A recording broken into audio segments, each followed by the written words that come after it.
नीम गांव की चौपाल पर मुखिया गुस्से से लाल हो रहा था, क्योंकि एक लड़की ने बाहर जाकर सिलाई सीखने की ख्वाहिश जाहिर की थी।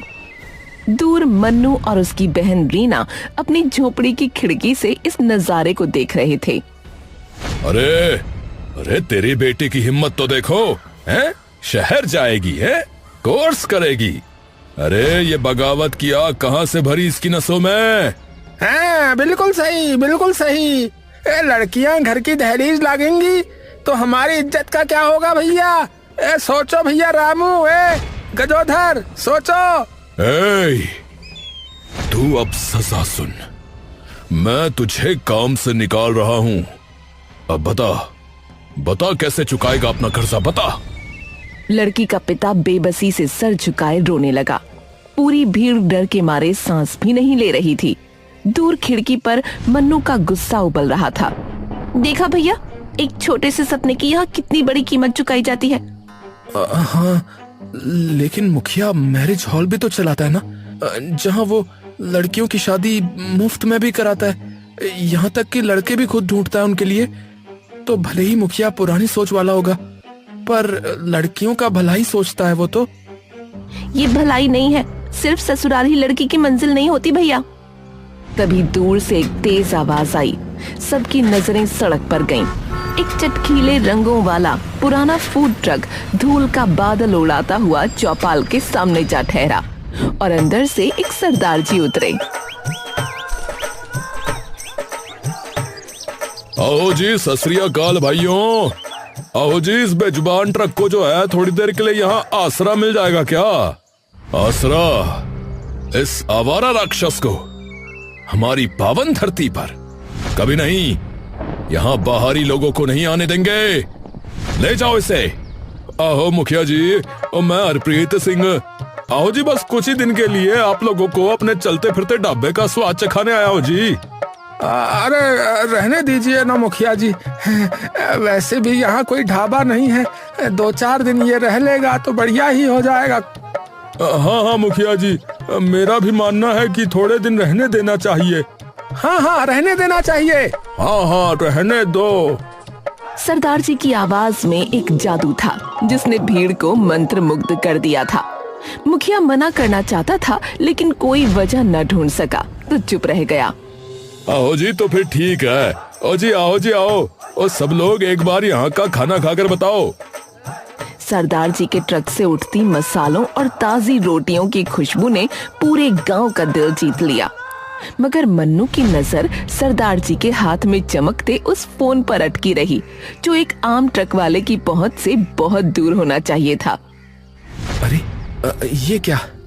एक ट्रक वाले के पास कम से कम 1,00,000-1,50,000 का फोन? ये कैसे हो सकता है? कहीं कोई गड़बड़ी तो नहीं है? अरे बाप रे, ये सब्जी ऐसे लग रही है जैसे मेरी दादी के हाथों का जादू हो इसमें। हाँ भाई, ऐसा लगता है जैसे खाना जो है स्वर्ग से उतर आया हो। हा, मैंने तो थाली के साथ साथ चम्मच के साथ साथ जो है अपने हाथ तक चाट लिए भैया। हा। रीना, उसका फोन तो देख, वो 1,00,000-1,50,000 का लग रहा है। नहीं तो सोच जरा, एक ट्रक चलाने वाले के पास इतना महंगा फोन कैसे आया होगा? भैया, कहीं ये कोई गलत आदमी तो नहीं? कुछ गड़बड़ लगती है। इसी बीच मुखिया और लल्लन ट्रक से दूर खड़े होकर सरदार जी पर नजर रखे हुए थे। अरे लल्लन, सुन जरा। अरे ये बाहर वाला, मुझे ऐसा लगता है कि सिर्फ खाना बेचने ही नहीं आया है। इसकी मंशा मुझे कुछ और ही लग रही है। क्या कहता है? हाँ, सही कहा मुखिया जी। मुझे भी ऐसा ही कुछ लग रहा है। जैसा आपने कहा, एकदम 100% की खरी बात कही आपने। पर मुखिया जी, अगर इसकी मंशा कुछ और लग रही है तो फिर क्या करें मुखिया जी? सोचना पड़ेगा। सुन, एक काम करते हैं, रात को चुपके से इसके ट्रक के आसपास जाकर के जायजा लेकर आएंगे। मुझे ऐसा लग रहा है कि कुछ ना कुछ गड़बड़ जरूर मिलेगी। हाँ, बिल्कुल सही मुखिया जी, बिल्कुल सही कहा आपने। ठीक है।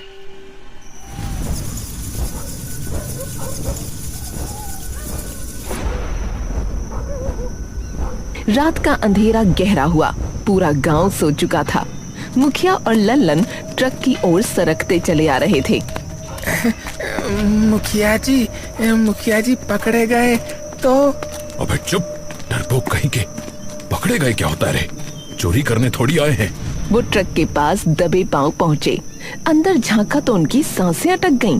एक छोटी सी अलमारी के ऊपर एक पुरानी फटी हुई लड़की की चप्पल और एक पीली पड़ी तस्वीर रखी थी। तस्वीर में एक जवान लड़की मुस्कुरा रही थी।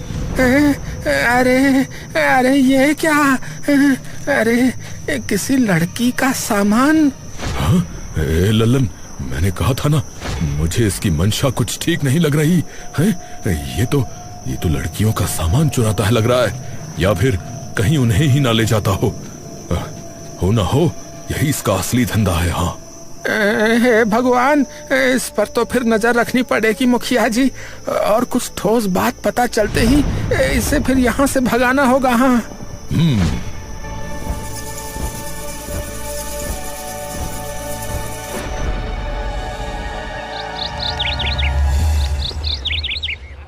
अगले दिन सरदार जी ने घोषणा की कि जो भी आदमी अपने घर की किसी महिला को साथ लाएगा उसका खाना मुफ्त। ओ आहो जी, ओ आप लोग अकेले अकेले मेरे ढाबे के खाने का मजा क्यों ले रहे हैं जी? अरे अपने घर की माताओं बहनों को भी लेकर आइए। ये सुनकर कुछ लोग हंसे, कुछ नाराज हुए, पर कुछ ने हिम्मत दिखाई। रीना भी मन्नू के साथ आई, मगर उसकी आंखों में पहली बार बाहर की दुनिया देखने की एक चमक थी। लो जी पुत्र, आराम से बैठकर खाओ, और तुम्हारी राय जो है ना वो सबसे ज्यादा कीमती है। आप मेरी राय पूछ रहे हैं? ओ क्यों नहीं जी, वो जो खाना खा रही है उसकी जुबान का स्वाद ही तो असली फैसला है कि नहीं? ये देखकर मुखिया का खून खौल उठा। उसने अपनी जहरीली योजना शुरू की। वो गांव के कोने कोने में फुसफुसाता फिरने लगा। अरे भैया, ए रामू, ए कलवा, सुनो जरा। अरे भैया सुना तुमने?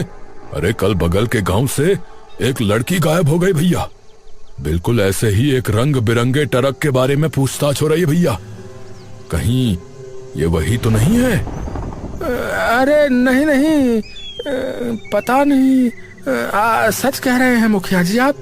अरे भाई, मैं तो कह रहा हूँ अपनी बेटियों को संभालो, कहीं ये सरदार मौत का व्यापारी ना हो। हाँ। अरे मुखिया जी, तुम्हारी लड़कियों का भला ही सोचते हैं हमेशा। हाँ, इस सरदार के चक्कर में पड़ोगे तो मुखिया जी भी तुम्हारी लड़कियों की शादी नहीं करा पाएंगे। हाँ। मुखिया की अफवाह का असर हुआ। कुछ लड़कियां डर गईं, मगर सरदार जी ने हार नहीं मानी। उन्होंने ऐलान किया कि अब उन्हें ट्रक पर एक साथी की जरूरत है और वो किसी लड़की को नौकरी देंगे। ये सुनते ही गांव में तूफान आ गया। क्या कहा? ये क्या सुन रहा हूं मैं? ये तो हद ही हो गई। अब तो सीधा लड़कियों को नौकरी का लालच दे रहा है। ये सीधा हमारी संस्कृति पर हमला है। और अगर मैं ये नौकरी करना चाहूँ तो? है? क्या? क्या कहा? अरे पागल हो गई है क्या? हैं? तेरी टांगे तोड़ दूंगा मैं। तोड़ के तो दिखाओ, वो मेरी बहन है, उसकी जो मर्जी होगी वो वही करेगी। हाँ। अरे कर ले जो करना है। कल अगर तेरी बहन गायब हो जाएगी तो रोते रहना फिर बैठकर। ये सरदार बहरूपिया है, बता रहा हूँ। हाँ। ओ आओ जी मुखिया जी। ओ जी, ये आप क्या बोल रहे हैं तुसी? अरे तेरा सच बता रहा हूँ, और मैं ये बात साबित करके रहूंगा। हाँ। मन्नू को पहले से ही थोड़ा सा शक तो था, और मुखिया की बातों ने उसे और शक में डाल दिया। कहीं मुखिया सच तो नहीं कह रहा है? नहीं भैया, मुखिया तो हम लड़कियों का दुश्मन है, इसलिए ऐसी बातें कर रहा है।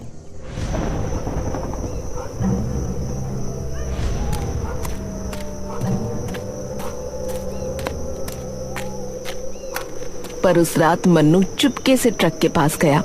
उसने देखा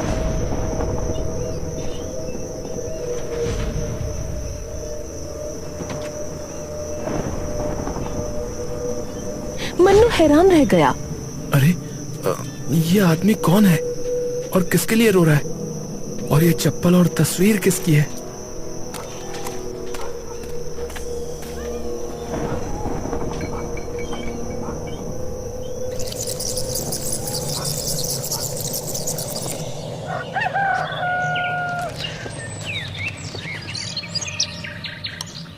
रीना मन्नू के शक के बावजूद ट्रक में काम करने लगी थी। उसके साथ आने से सरदार जी के खाने में वैरायटी आ गई, पर कोई इसको अच्छा कह रहा था तो कोई बुरा। गांव 2 हिस्सों में बंट चुका था। वाह सरदार जी वाह, मजा ही आ गया। आपका खाना तो बिल्कुल कमाल ही था, लेकिन अब और ज्यादा लाजवाब हो चुका है। हाँ, एक काम करो, 4 रोटियां और कर दो मेरे को, तंदूर वाली है। आओ जी, सब इस बिटिया की वजह से हुआ है। अब वो तो आपने बात सही कही सरदार जी, पर अब मन्नू जो है वो बड़ा खुश होगा है अपनी बहन की कमाई खाकर। अरे शर्म नहीं आती दोनों को। अरे भाई साहब, आप इनको छोड़िए और ये बताइए कि मुखिया जी ने आपकी बेटी की शादी कराई थी ना, तो वो कैसी है अब? वो अभी उससे जो है बात नहीं हो पा रही है। हाँ, दरअसल जो है उसके ससुराल वाले उसे विदेश लेकर गए। हाँ, बहुत अमीर परिवार है ना, इसीलिए। अच्छा जी, ऐसा है। उधर मुखिया ने अपने वार को अंजाम देने का फैसला कर लिया। उसने पुलिस को बुलाया। उसने सबके सामने अचानक तमाशा शुरू कर दिया। अरे अरे इंस्पेक्टर साहब, अरे इस शैतान के ट्रक में एक चप्पल है। हाँ, पक्का किसी बेबस बेटी की होगी। हाँ, ये आदमी लड़कियों को बहलाता है, उनका सामान चुराता है, और कौन जाने और क्या क्या करता होगा। ए लल्लन, बोलना रे, बोल। हाँ साहब, हमने अपनी आंखों से देखा।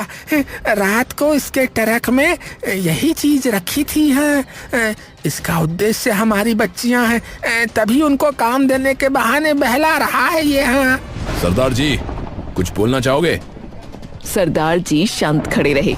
उनकी नजर मुखिया पर पड़ी, जैसे उसके पूरे नाटक को वो भांप रहे हों। और वो तस्वीर और चप्पल बरामद की। ये चप्पल किसी पीड़ित की नहीं इंस्पेक्टर साहब, ये मेरी बेटी की है। बेटी की? अरे कहाँ है तुम्हारी बेटी? हैं? ये तो तुम्हारा बहाना है। अरे इंस्पेक्टर साहब, पकड़ो इसे। वो घर पर है। घर पर है? झूठ। अरे इंस्पेक्टर साहब, पकड़िए इसे। घर पर है। पुलिस ने सरदार जी को गिरफ्तार कर लिया। वो बिना एक शब्द कहे, बिना कोई विरोध किए चल दिए। पुलिस सरदार जी को ले गई और मुखिया ने जहर उगलना चालू रखा। अरे देखा ना, मैंने कहा था ना ये गड़बड़ है, तभी तो कुछ भी बोल नहीं पाया मेरे सामने। हाँ, मैंने शैतान को पकड़वा दिया। मैंने हमारे गांव, हमारी बेटियों को बचा लिया। हाँ, मुखिया जी की जय हो, मुखिया जी की जय, मुखिया जी की जय। अरे मुखिया जी बड़े अच्छे आदमी हैं भैया। नहीं, ये गलत है। सरदार जी बुरे नहीं हैं। अब तू भी चुप रहेगी, नहीं तो तेरा हश्र भी वैसा ही होगा। मन्नू, अपनी बहन को समझा ले। चलो रीना, शायद मुखिया जी सही ही कह रहे हैं।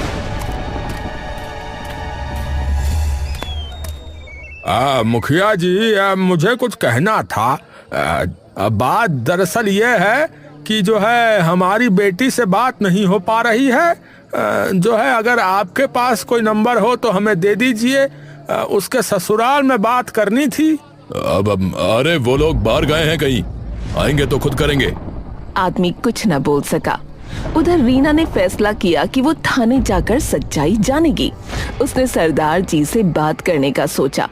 वो थाने जाने के लिए निकली, पर जैसे ही वो गांव से निकलने लगी, मुखिया रास्ते में खड़ा हो गया।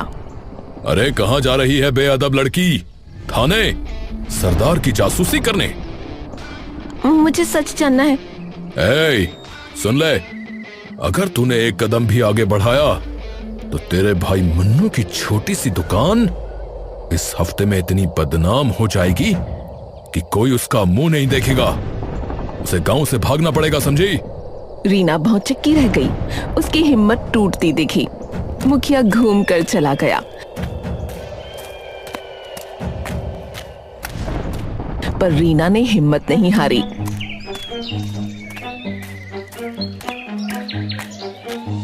डर को दबाते हुए वो छुप कर थाने पहुंची। कुछ भी हो, मैं सच जानकर रहूंगी। आखिर सरदार जी की वजह से ही मैं घर से बाहर निकल पाई। कुछ काम कर पाई। वो बुरे नहीं हो सकते। जब वो उस कमरे में घुसी जहाँ सरदार जी होने चाहिए थे तो उसकी आंखें फटी की फटी रह गईं। सरदार जी आराम से कुर्सी पर बैठे थे। उनके सामने चाय का कप था। एक सीनियर इंस्पेक्टर उनसे हंसकर बातें कर रहा था। ये क्या माजरा है? आप तो आराम से बैठे हैं। आ जाओ बेटी, आ जाओ, बैठो। पुलिस को आपने खरीद लिया? पैसे से हल हो गया सब? ये सब चल क्या रहा है? मेरे भाई ने बताया था कि आपके पास 1,00,000-1,50,000 का मोबाइल है। मुझे कुछ समझ नहीं आया, पर अब सब समझ आ रहा है। अरे बेटी, तुम अब भी गलत ही समझ रही हो।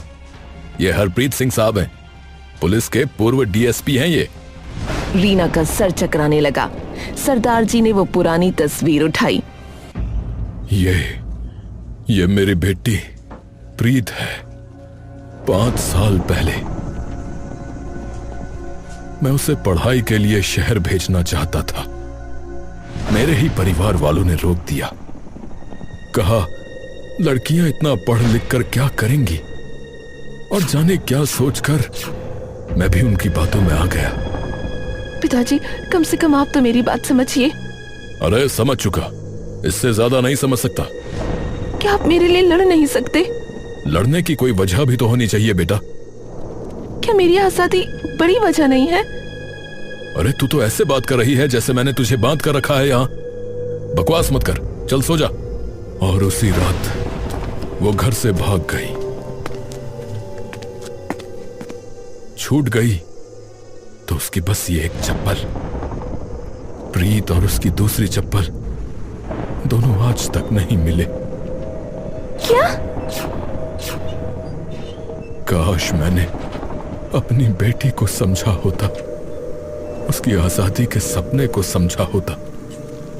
उसके जाने के गिल्ट ने मुझे ऐसा घेर लिया कि तब से मैं ऐसे ही जगहों और गांवों में जाने लगा जहां किसी लड़की पर अत्याचार हो रहा हो, ताकि कोई और बाप अपनी बेटी के लिए ना रोए और कोई और प्रीत गुम ना हो जाए। रीना के सामने अब पूरा सच आ चुका था। सरदार जी की आंखों में छिपा दर्द अब समझ आ रहा था। तभी सीनियर इंस्पेक्टर ने एक फाइल सरदार जी की ओर बढ़ाई। सर, जैसा कि आपको शक था, हमारी जांच में पता चला है नीम गांव का मुखिया लड़कियों की शादी कराने के नाम पर उनका सौदा करता है। क्या? जो लड़कियों को घर में रहने की हिदायत देता है वो सौदा करता है उनका? ओ हाँ जी पुत्र, तुमने पिछले कुछ समय में ध्यान दिया होगा कि तुम्हारे गांव से जिन लड़कियों की शादी हुई वो लौट कर नहीं आई। न उनके माँ बाप से उनकी बात ही हो पाई। असल में शादी के नाम पर मुखिया ने उन्हें अगवा कराया था, फिर उनका शहर में सौदा कर दिया। इसीलिए उसने आपको रोकना चाहा, इसीलिए उसने झूठी अफवाह फैलाई। पर आपका प्लान क्या था? आप आए, अपना खाना बेचा और अब पुलिस स्टेशन में आकर बैठ गए। आपने किया क्या?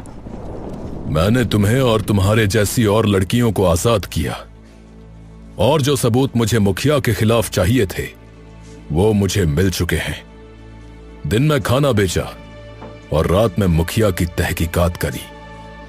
अब हमारे पास सबूत है बिटिया। अगले ही पल पुलिस की गाड़ियां नीम गांव की ओर दौड़ पड़ी। चौपाल में मुखिया अभी भी अपनी झूठी जीत का ऐलान कर रहा था कि पुलिस ने उसे घेर लिया। इस गांव के मुखिया रामधारी सिंह, तुम्हें मानव तस्करी और पुलिस को गुमराह करने के आरोप में गिरफ्तार किया जाता है। हैं? अरे ये क्या मजाक है? मैंने तो गांव को बचाया, मैंने गांव को बचाया है। सरदार जी ने सबके सामने एक वीडियो प्ले की जिसमें मुखिया लल्लन से लड़कियों की तस्करी को लेकर बात कर रहा था। माफ कर दो साहब, माफ कर दो साहब, मुझे मजबूर किया इसने कहा था कि अगर मैंने इसका साथ नहीं दिया तो ये मेरी बेटी को भी भेज देगा शहर, तभी किया मैंने साहब। अरे मैंने अरे भाई चल, अब मैं करते हुए बकरी मत बन, अब तो तेरा हम बकरा बनाएंगे। पूरा गांव सन्न रह गया। उनका रक्षक असल में उनका भक्षक निकला। मुखिया और लल्लन को पुलिस ले गई। फिर सरदार जी ने ट्रक की चाबी रीना की तरफ बढ़ाई और बोले, ये ट्रक अब मेरा नहीं रहा पुत्र, ये अब उन सभी बेटियों का है जिन्होंने डर के आगे झुकने से इनकार किया। रीना, ये चाबी तुम्हारे हवाले बेटिया। लेकिन आप? मेरी तलाश अब भी जारी है बेटिया। मेरी प्रीत का पता नहीं, पर अब मुझे यकीन है कि कहीं ना कहीं कोई ना कोई उसे भी हिम्मत दे रहा होगा। तुम यहां उसकी आवाज बन जाओ पुत्र। वो चाबी रीना के हाथ में रखकर सरदार जी बिना पीछे मुड़े देखे चले गए।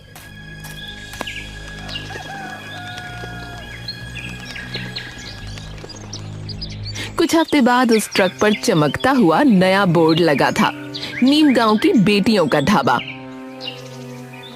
के साथ कई लड़कियां जोश से काम कर रही थीं। मन्नू बाहर ऑर्डर ले रहा था।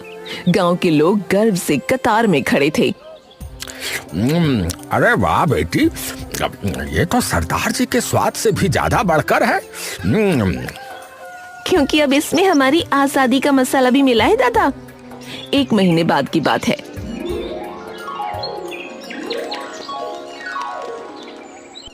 एक दिन एक नया ग्राहक, एक शहरी महिला ढाबे पर आई।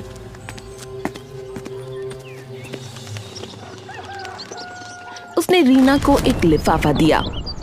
ये सरदार जी ने दिया है, कहा है कि बेटी रीना को देना। रीना ने हाथ कांपते हुए लिफाफा खोला। एक चिट्ठी और एक तस्वीर निकली। तस्वीर में सरदार जी एक युवती के साथ खड़े थे। दोनों की आंखें भरी हुई, पर चेहरे खुशी से दमक रहे थे।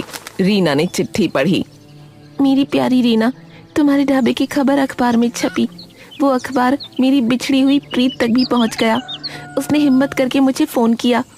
आज हम मिल गए हैं और उसने मुझे माफ भी कर दिया है। तुमने न सिर्फ एक गांव बदला बेटी, तुमने एक पिता को उसकी दुनिया वापस दिलाई। तुम जैसी बेटियां ही इस देश की असली ताकत है। जीत तुम्हारी होगी। तुम्हारा हरप्रीत सिंह, सरदार जी। रीना की आंखों से आंसू की धार बह निकली, पर ये आंसू दुख के नहीं, अनंत खुशी और संतुष्टि के थे। उसने तस्वीर को अपने दिल से लगाया और आसमान की तरफ देखा। इस समय भी ट्रक के सामने लगी लाइन लंबी हो रही थी और नीम गांव की बेटियों का सफर अब रुकने वाला नहीं था।